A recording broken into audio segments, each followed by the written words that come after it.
So, you've got multiple sapient species in your fantasy world. Now what? Do they hang out together? Do the elves hate the dwarves? More importantly, why? Multi-species civilization are a classic of both science fiction and fantasy. They let us explore how very different peoples might coexist in a single society. But it does raise some big questions. Can dozens or even hundreds of species really live in harmony under one government? Or are cultural and biological differences just too big to overcome?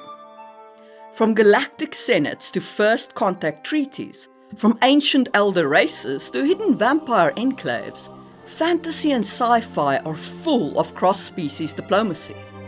And in this episode, we're going to dive into the key examples and ideas that can help you build your own multi-species civilization. We'll look at fictional models, real-world analogues, and the questions you need to ask to make your world's multi-species society feel believable. Welcome to another episode of Creating Fantasy Species, right here on Just in Time Worldbuilding with your host, Marie Mullaney.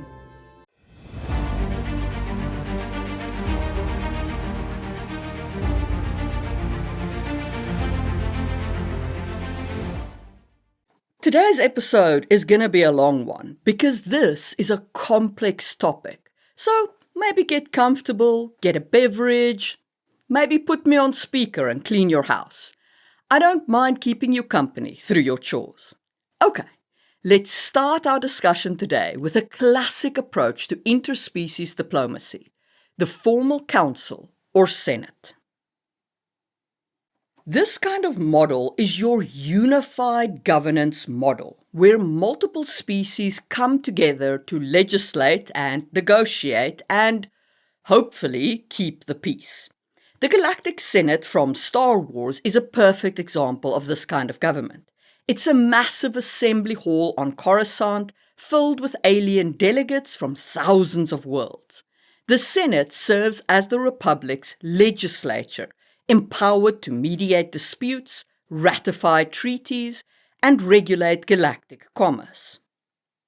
Basically, it's like a space version of the United Nations. Or maybe more accurately, it's like a space version of the EU Parliament, where every planet or species gets a voice in the running of the conjoined government at the top.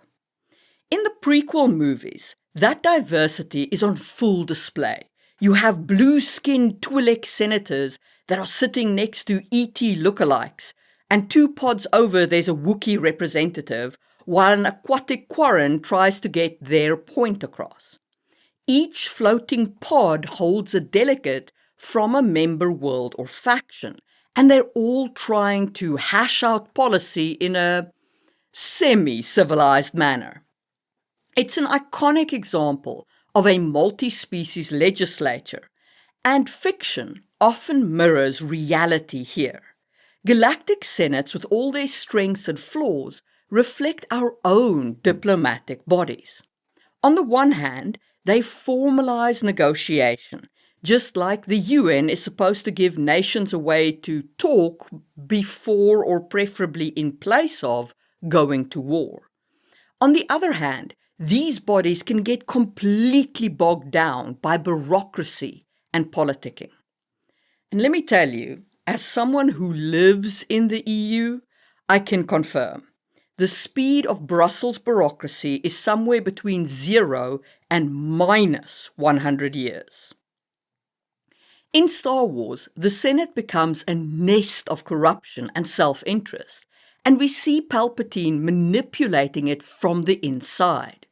And that's not unlike real history, where alliances and leagues often collapse under their own weight, like the original League of Nations did after World War I, or even the Holy Roman Empire eventually did when it fell apart under its own weight.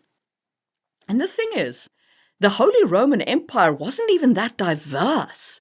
They mostly spoke the same language and were all located in Europe. And still, eventually, that kind of league system put too much strain on the seams between the different factions. What usually happens with such an alliance or league is this. At first, everyone's idealistic, making agreements, building a framework, pulling in the same direction. Then something goes wrong. So they add more bureaucracy, more layers of rules to prevent future failures.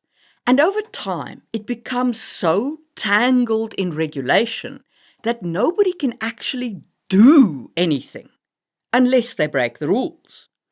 And once the rule breaking starts, well, there's no going back. The whole system eventually shatters and has to be rebuilt. That's Marie's unsolicited thoughts on politics, which you don't have to take too seriously, but this kind of breakdown is a very common pattern in interpolity alliances, real or fictional. Other sci-fi examples of multi-species councils include the Federation Council in Star Trek, with humans, Vulcans, Andorians, and more, or even the Citadel Council in Mass Effect, and the Interstellar Alliance in Babylon 5, which I've talked about in my Creating Science Fiction series, the playlist of which is linked in the information card. These bodies are fantastic for world building because they instantly signal a long history of diplomacy and cooperation. And story-wise, formal councils are a goldmine for drama. You can stage tense diplomatic showdowns. Think about Queen Amidala pleading her case to the Senate amid bureaucratic stonewalling. Or consider the way the Citadel Council brushes off Shepard's warnings of galactic doom. Diplomacy in these spaces can be just as tense and pivotal as any battlefield. And in the real world, we've had moments like the Cuban Missile Crisis that were resolved in dimly lit meeting rooms rather than with tanks and guns. But the stakes of those moments were just as high as any kinetic war. For historical inspiration, the Greek city-state alliances are well worth looking into. Despite constant infighting, they sometimes united against external threats like the Persian Empire. They had different governments, different interests, but still managed a degree of cohesion. But to get you started, if you're going to use a formal council in your world, here are some questions for you to think about. The first is language. Is there a lingua franca, universal translators, magic, telepathy, some other way to communicate? Then consider your environmental needs. How do you accommodate vastly different species, aquatic beings, gas-based life forms? Star Wars used floating pods. You could use magical chambers or environmental zones. And finally, consider your cultural differences. Do species have wildly different ideas of law, justice, or negotiation? How do you keep everyone at the table and negotiating, as opposed to making war? Details like this help your world feel rich and believable. They show that you're not just slapping a few pointy ears on someone and calling them not human. And remember, councils like this aren't boring. They're places where everything from grand speeches to backroom assassinations can happen, where political intrigue simmers under the polished surface of civility. So don't shy away from formal diplomacy. It's not this mess of bureaucracy that is just going to bore your readers. It's a powder keg in a very fancy room. All right, that's our look at formal governance. But how do such councils even begin? To figure that out, let's talk about what happens when your species meets for the first time. A classic dramatic setup in fantasy is that first encounter between wildly different peoples. And not all multi-species relationships start peacefully. It's often full of misunderstanding, fear, and sometimes even open conflict. But eventually, maybe, diplomacy emerges. A great example of this comes from George R.R. Martin's A Song of Ice and Fire, the ancient meeting between the children of the forest and the first men of Westeros.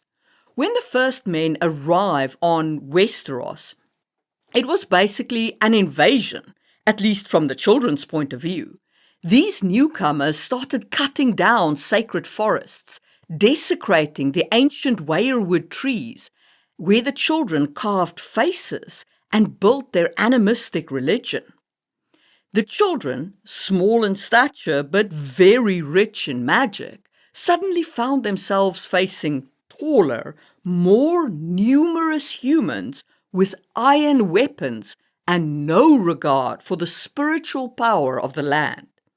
What followed was 2,000 years of war.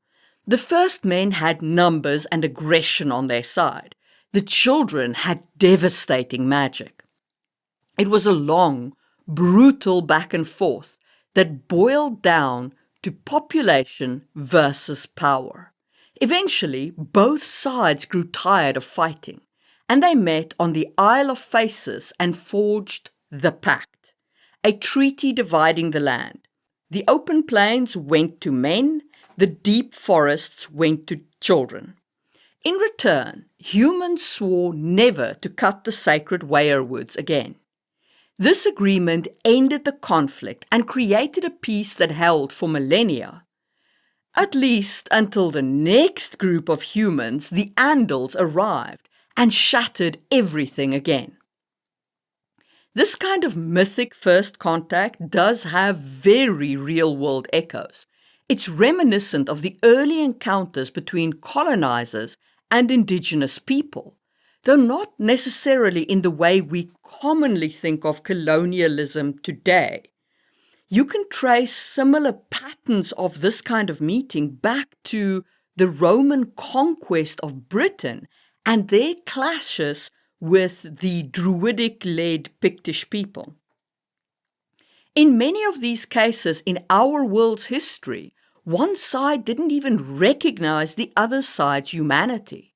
In a fantasy sense, even though the species might be very different, this same recognition of personhood, if you will, can play into the first contact meeting and can certainly lead to bloodshed. But even if there is bloodshed, exhaustion or stalemate in terms of power might force negotiation and eventually peace, as it did in Westeros. I will say, the pact is very optimistic. It reads a bit like the treaty of win-win, if such a thing could ever really exist. It attempted to divide territory and create rules so that both cultures could coexist without one wiping out the other. In our world, in real history, of course, such treaties were often very fragile. They were honored, sort of, until greed, power, or shifting interests made it convenient to ignore those treaties. In Westeros, that pact held for thousands of years, until the arrival of the Andals led to war again and the near extinction of the Children of the Forest. So here's a sobering reminder. Even hard-won peace can be shattered when new players enter the field and they have no connection to old agreements.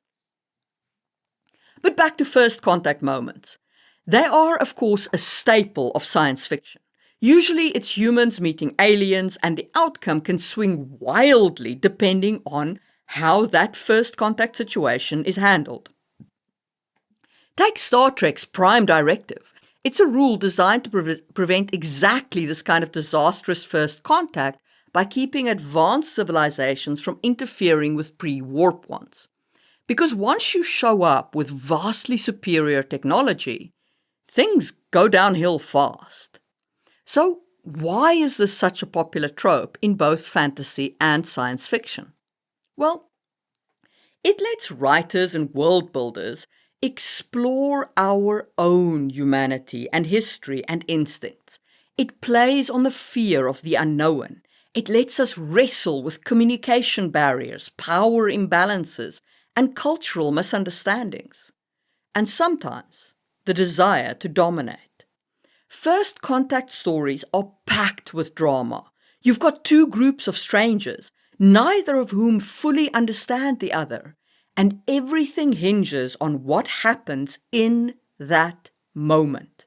Will it be war or will it be peace? Will one side see the other as monsters or as potential allies? Think of Avatar, where humans see the Na'vi as an obstacle to be overcome, or District 9, where aliens are mistreated and segregated. On the other hand, consider more optimistic takes, like Close Encounters of the Third Kind, or the occasional Star Trek episode, where diplomacy wins the day, even if the prime directive is sometimes broken. First contact moments are pivotal world-building opportunities. They shape how civilizations view each other for centuries to come. So when you're building your world, ask yourself, how did your species first meet? What assumptions did they make about each other on that first contact moment? Were there misunderstandings based on biology or culture? Did one side have a clear advantage, technological or magical? And that last question is really pivotal to the future after the first contact meeting, because often who has the advantage dictates who sets the terms. In Westeros, the children's magic balanced out the first men's numbers, leading to a negotiated stalemate. But if one side can completely steamroll the other, whether it's through technology or magic or something else, diplomacy might only come after enormous suffering, if it comes at all. Sometimes that weaker species ends up enslaved, pushed to the margins, or left out of the shared society altogether. So yes, first contact stories can be dramatic adventures, but they're also powerful allegories. They let us reflect on humanity, on colonialism, fear of the other, and the hope of finding common ground. They don't always have to be dark. Your world can have hopeful first contact, where goodwill and curiosity wins over greed and fear.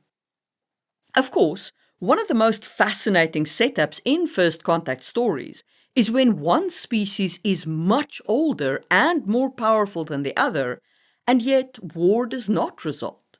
So let's talk about that next, the dynamic between elder and younger races, and what happens when the torch gets passed.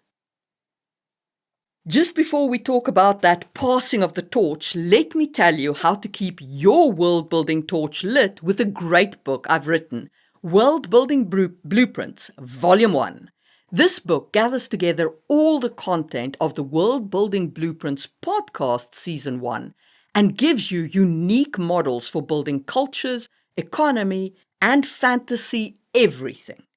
It includes over 50 worksheets beautifully laid out in either full color for the hardback and PDF or black and white for the paperback to help you keep track of your world.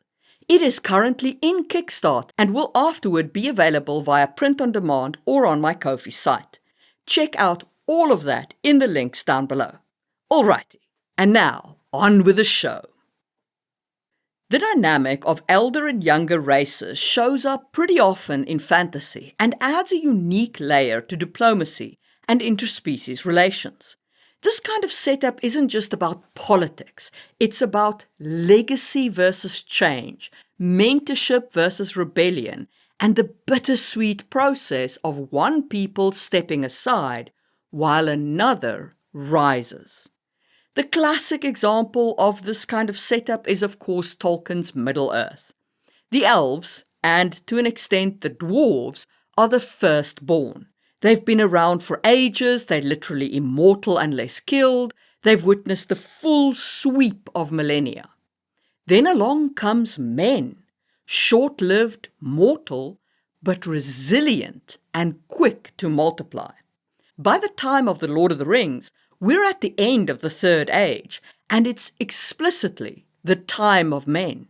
The elves are fading, and, as is said at Aragorn's coronation, the Third Age of the world is ended, and the new age is begun.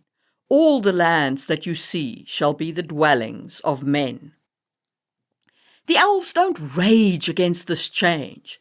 They sail west into the undying lands, like ancient retirees stepping away from the world stage. And as for the dwarves, they too dwindle. Middle-earth becomes a world for men, with the hobbits quietly chilling on the sidelines, of course. Tolkien gave this transition a tone that's both melancholy and hopeful. It's the end of a magic-rich era and the beginning of a more ordinary human one. Not a violent conquest, but a gentle passing of the torch, shaped by the natural unfolding of the world. And as we can see from his work, this elder-younger species setup is incredibly fertile ground for storytelling. Elder races can act as wise mentors, or as stubborn traditionalists who refuse to let go. Younger races might be rebellious upstarts, or simply the inevitable inheritors, living fast and burning bright while the elders fade. There's often a strong emotional core to these kinds of stories, the sorrow of loss, the pain of change, but also the potential for renewal. Tolkien captured this beautifully through the elves fading. All their magic, all of their wisdom, none of it can stop time. And it asks a central question. If you live forever, how much pressure is there to grow or change? Whereas men with their short lives are driven to achieve, to adapt, to build. Now, Tolkien was influenced by mythologies that feature similar transitions, like the Norse and Greek myths where the age of gods gives way to the age of men. He dramatized the same kind of mythic handoff in his own world.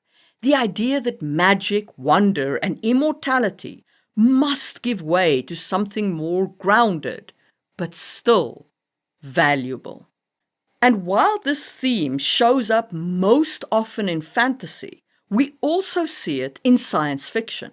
In Babylon 5, the first ones, ancient godlike beings, eventually leave the galaxy, stepping aside so that younger races can forge their own destinies. And those in turn need to step aside for others, but they don't, because the main thrust of the story is the Vorlons and the Shadows who guide and manipulate the younger races in the galaxy for eons, and the thrust of the story is making them go as well so that the younger species can be left to find their own path, free from those overwhelming presences of the ancient races. These setups of older and younger races gives you an incredible world-building opportunity. You can have ruins of lost civilizations dotting the landscape, or forgotten technologies or magic, like in SG-1, or even long-held grudges or ancient alliances, like Tolkien's dwarves and elves. It also raises great political questions like, do the elder races trust the younger ones? Do they try to mentor them? Or do they keep them in the dark? Elves might view humans as reckless children. Humans might see elves as hoarders of power or out-of-touch aristocrats. It's a generational conflict writ large across species. You can even explore this in that context as a generational metaphor. Imagine where the older generation is literally immortal and the younger generation is faster moving and trying to change the world, only to be constantly blocked by an older one that won't let go. It creates a fascinating dynamic between those with a long, steady view of the world and those trying to survive in the chaotic now of the world. And this setup can also explore deeper themes of power, control, and when to let go. Take Stargate SG-1, the Ancients, the original Elder race. They largely leave, but their technology and influence remains. And some of them, the darker ones, don't leave. They just move to another galaxy where they pretend to be gods. Hi there, Season 10. And that's a great flip side to the trope. What happens when the Elder race doesn't leave? What happens when they cling to their power, their legacy, their control? Sometimes the only way for younger races to truly grow is for the elder ones to either step away or be driven away. This elder-younger race tension is rich with emotion, philosophy, and political drama. But of course, it's not the only type of multi-species relationship that offers those kinds of heavy themes. So next, let's dive into something a little more primal. What happens when humans and monsters live side by side? Sometimes, multi-species diplomacy doesn't happen between separate civilizations. It happens within the same society. And when one of those species sees the other as a threat, or is literally predatory, it gets real tricky. A great example of this setup is the dynamic between humans and vampires, which we'll use as a case study for this section. In folklore and fiction, vampires often prey on humans, which makes peaceful coexistence tricky. Different stories have approached this problem in two different ways, to a large extent. You either hide the monster or you integrate the monster. So first let's talk about the hidden model. Vampire the Masquerade tabletop RPG shows the hidden model best, in my opinion. In this setting, vampires live secretly among humans. They maintain the masquerade, a codified rule in vampire society that they must never reveal their existence to the human world. This secrecy is their form of diplomacy, or more accurately, a total avoidance of diplomacy. The logic is simple. If humans ever found out, panic and persecution would follow. Historically, angry torch-wielding mobs have been very bad news for all sorts of people, and vampires are no exception to that rule. So, the vampires enforce strict internal laws to keep themselves hidden. The Camarilla, a vampire council in the Masquerade, was founded after the Inquisition nearly wiped them out. Their whole mission is to make sure no vampire risks exposure for such an event to happen again. This creates a rich cloak and dagger setting full of secret politics, cover-ups, and internal intrigue. You've got vampire diplomats convincing the cops that those bite marks, no, they came from a wild dog, see.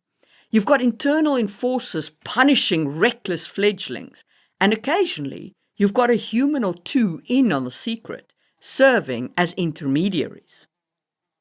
It's like an espionage thriller with fangs. There's no public diplomacy, just a careful, constant effort to keep humans unaware. This kind of setup is great for telling spy versus spy stories and hidden culture stories. Okay, but what about the second model, the integrated model? So in this model, vampires come out of hiding and they try to live alongside humans. True Blood, based on the Southern vampire mystery novels, explores this in depth. In that universe, a synthetic drink called True Blood lets vampires feed without harming humans. With that breakthrough, vampires come out of the coffin and reveal their existence to the world. Suddenly, Vampires are lobbying for legal rights. They're opening bars, dating humans, even getting involved in politics. They retain some of their own internal laws and hierarchy, but now they're interacting with human society openly. And of course, that's not all sunshine and neck kisses. Some countries persecute vampires, others tolerate them. Even in more accepting societies, there are hate groups, political blowback, and human extremists. And on the other side of the fence, some vampires try earnestly to integrate and work with human society. But others still see humans as cattle and want to dominate them and return to simply feeding on whoever they want. The show uses this setup for some very clear social commentary, paralleling real-world struggles for civil rights, queer identity, and minority protections. You even get slogans like "God hates fangs," which is mighty close to a slogan I've heard from certain groups. Of course, this kind of setup has all sorts of complexities from a legal perspective. What happens to property rights and inheritance when the dead walk? How do you imprison a vampire safely if they break the law? How do you feed a vampire if they break the law and you have to imprison them? The Anita Blake books do something similar with this kind of legal exploration of introducing a monstrous species. There, vampires and were-creatures came out publicly 2 years before the story starts, and the law is still scrambling to catch up. There's no synthetic blood, but many vampires feed on willing donors, because in that setting, having a vampire drink your blood is desirable, it's pleasurable. So, what is your storytelling potential here with your monsters living with humans? Whether hidden or public, you can tell great stories. In your masquerade style, you've got covert diplomacy, quiet negotiations, cover-up, internal vampire politics to manage dangerous secrets. In your true blood style, your open style, it's more like a traditional civil rights conflict. You have public protests, legislative debates, vampire-human alliances, and extremist factions on both sides, as well as complex treaties between vampire clans and human governments. At its heart, this dynamic always comes back to a core tension. Vampires are dangerous, but they're fewer. Humans are numerous, but vulnerable. It's a classic asymmetrical relationship and thus is rife with tension at every level. And it doesn't have to be vampires. You can easily substitute other species or creatures. For example, aliens who emit radiation that harms humans, or werewolves who can't control their instincts once a month, or demons who feed on emotion or memory. These setups let you explore themes like prejudice and fear of the other, empathy and understanding, or even when untempered empathy is not the right response and you do need firm laws to protect the innocents in your society. Editing Marie here. I just felt like I really needed to expand a little bit on what I mean by empathy is not the right response or untempered empathy is not the right response. Consider something like, say, BDSM as a subculture. Now, we can and do accept BDSM into our societies, but with caveats. There needs to be consent, it can't actually harm people, and so on. So there are boundaries around that acceptance. Now consider desires like pedophilia. While you can have some measure of empathy for somebody who feels such desires, that doesn't mean that you can allow those desires to harm children in your society.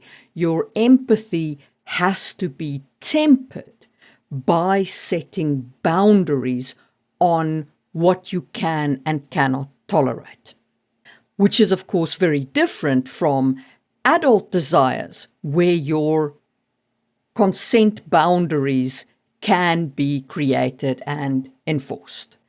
And that's what I mean by tempered empathy. In this kind of setup, even if peace is possible, there will always be extremists trying to tear it apart on both sides. And that gives you tons of dramatic tension through plot beats like terror attacks, banned romances, riots and legal crises, secret vampire courts, or safe zones for interspecies negotiations.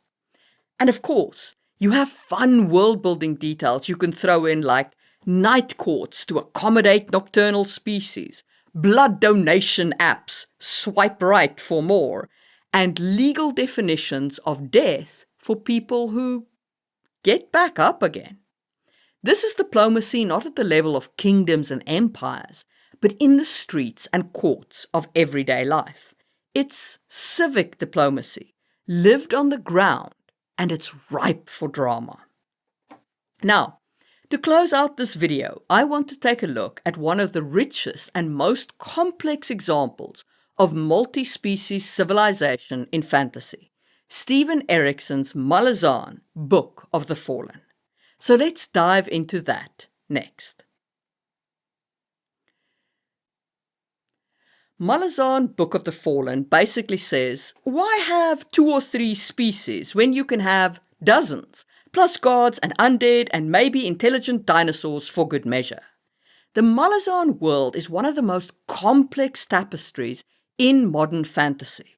Instead of a single unified multi-species council or even a clear elder-younger divide, it's a chaotic web of different peoples with eons of history. Honestly, whatever the heck is going on inside Malazan could be an entire video of its own. But let's touch on a few highlights to see how diplomacy and war plays out when everyone and their grandmother, who might be a bonecaster, is involved. Malazan species can very roughly be grouped into founding races, very ancient, often non-human or proto-human, their offshoots, and invading or ascendant races from other realms. For example, the Tilan Imas are an elder human-like race who, in prehistoric times, performed a ritual to make themselves undead. Essentially, they're immortal skeleton warriors, all for the purpose of wiping out their enemy, the Jaghut. In my opinion, this is a pretty extreme decision. The Jaghut themselves are mostly a solitary species, and that ultimately is their downfall against the Imas, who are very social. Clearly social enough to drink the ritual Kool-Aid, if you know what I'm saying. Some Jaghut survived or left descendants of mixed blood, and occasionally in the story a Jaghut pops up, usually with a lot of baggage regarding the Imas. You can imagine the diplomatic complexity when one side literally tried to exterminate the other by turning themselves into undead. Yet Malazan is nuanced. Not all Imas agreed with the extreme measures, and not all Jaghut are innocent. It's a messy history, as real history tends to be. Then you have races like the Tiste Ande, an ancient people from another realm. Think kind of dark elves vibe. They are immortal and immensely powerful, but there's a twist to them. They're deeply melancholic and tired. The Tiste Ande know their glory days are over. They know that their time has passed, and they have lost any zest for life they possess. They barely even bother to have children anymore.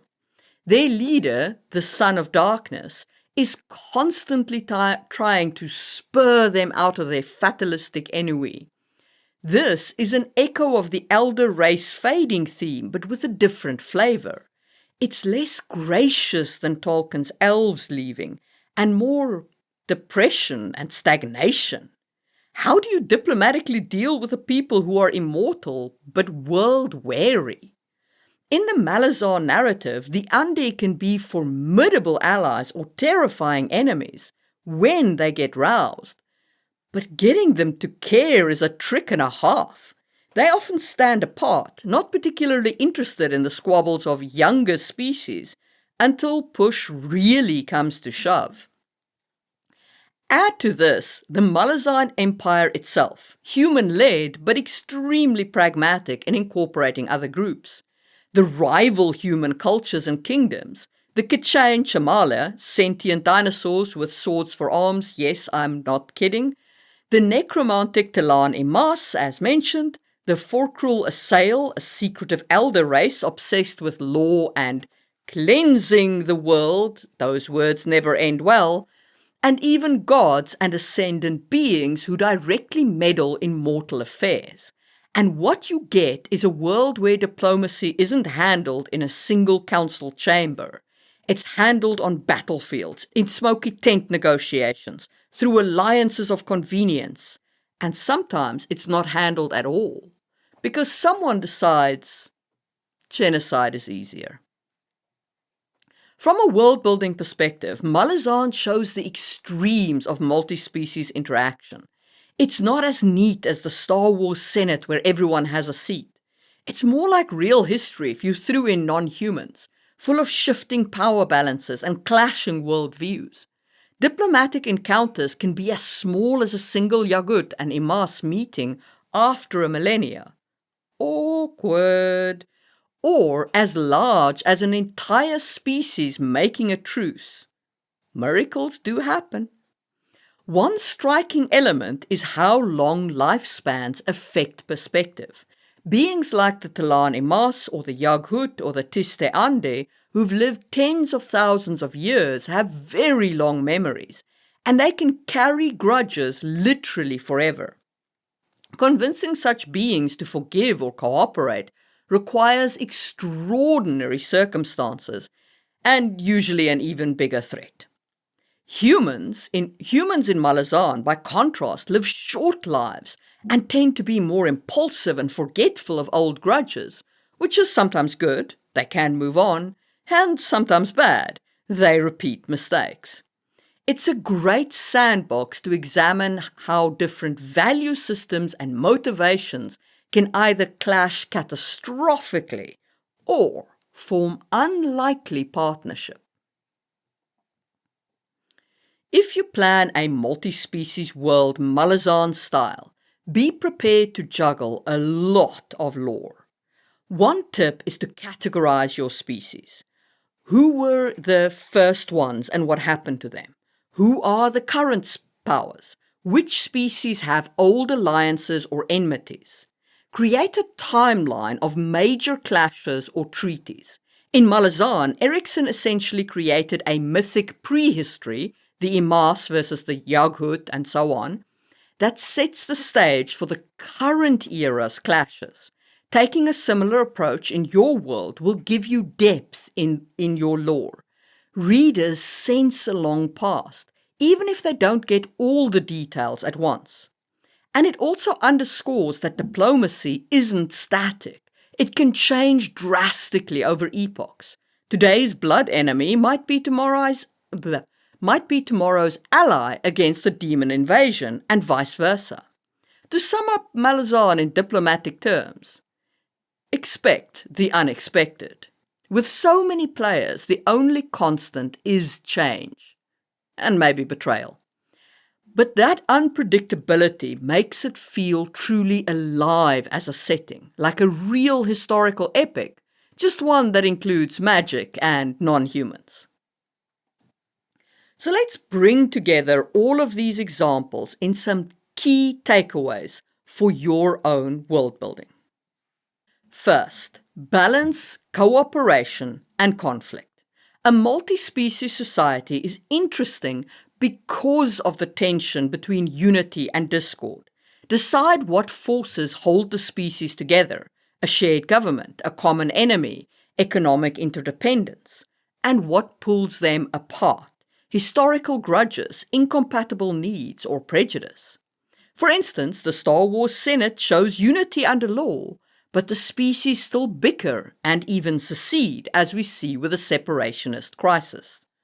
Too much harmony can feel unreal, but too much conflict raises the question of why the society hasn't collapsed already. So you need to strike a Goldilocks balance that serves your story. Second, leverage differences for drama and detail.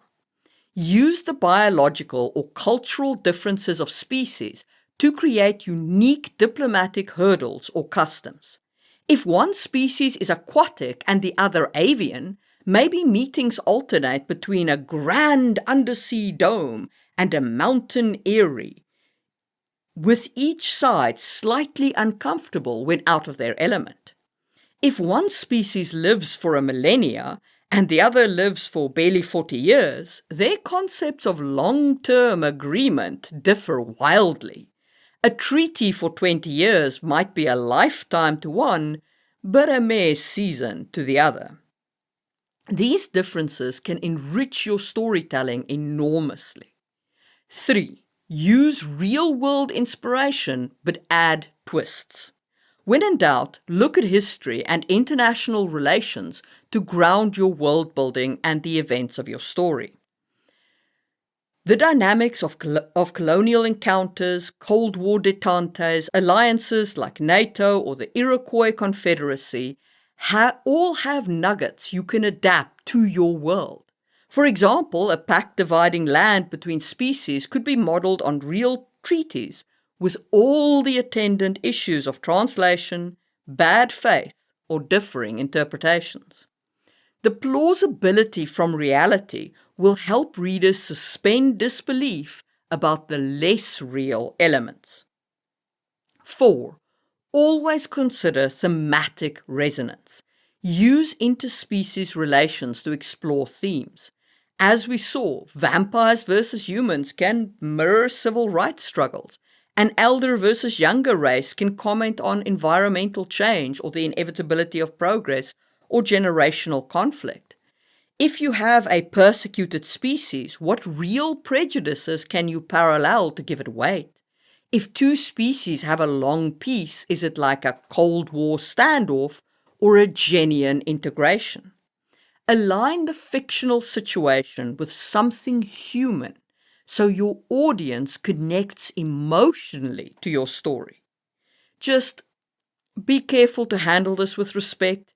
If your elves represent an indigenous culture, for instance, be mindful not to caricature real peoples.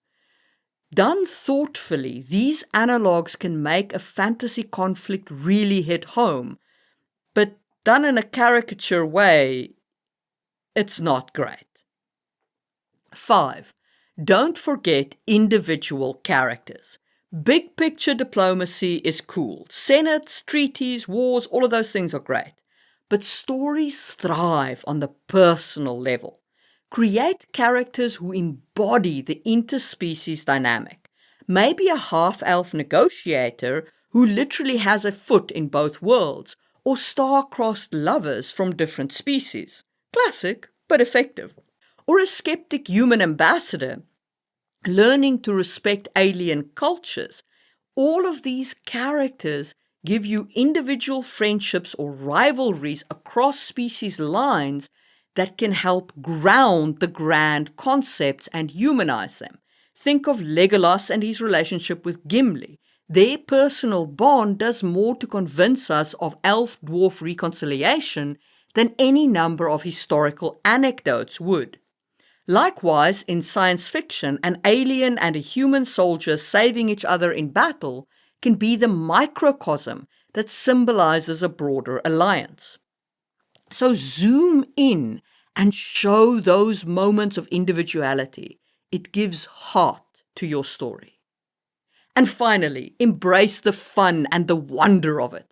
Multi-species civilization lets you mix and match all sorts of cool creatures and cultures. It's a playground for creativity. Whether you go for the noble Galactic Republic style, the gritty first contact dramas, the elegaic fading elder race, the edgy vampire coexistence, or the anything goes of Malazan chaos, make sure it serves your story and make sure that you love it. And maintain internal consistency. Even the wildest worlds feel real if the species consistently follow understandable motivation and rules of your magic, as we spoke about in the Mythic Logic episode. In a well-built multi-species setting, every diplomatic meeting is a chance for fireworks, culturally, politically, sometimes literally. And every alliance or war will carry layers of meaning because the sides aren't monolithic. They're different peoples with their own hopes and fears. And that complexity can yield truly epic storytelling, the kind that makes a fictional world feel as nuanced as our own, just with more tentacles and dragons. So get out there and forge some interspecies alliances. And don't be surprised if diplomacy, or the failure of it, becomes the driving drama that hooks your audience on your world. After all, when elves, aliens, humans, and vampires all walk into a bar, you know something interesting is about to happen. What interspecies model is your favorite? Do you feel there's one I haven't mentioned? Let me know in the comments. If you found this video interesting but don't have any favorites, just leave an alien emoji in the comments so I know you made it this far. And while you're down there, don't forget to subscribe, because in the next episode of this series, we will be diving into domestication, symbiosis, and how that is influenced by magic. If you enjoyed this episode, go ahead and hit the thumbs up button. It really does help the channel and gives the video an algorithmic boost for no cost to you. And a huge thank you to my channel members who make videos like this possible and give me some financial stability, especially the just-in-timers of the Stone tier, Tony Lamanna, Katie Kofi Mug, Epic, Necromancer JM, A. Wellyard, and Neil Buckley. If you'd like to support the channel, the easiest and free way is just to watch another video. If you like this one, you'll probably enjoy my video on the physiology of non-humans, which you can check out right here on the screen, or you can go where the algorithm takes you with the other suggestion on screen now. Thank you for watching.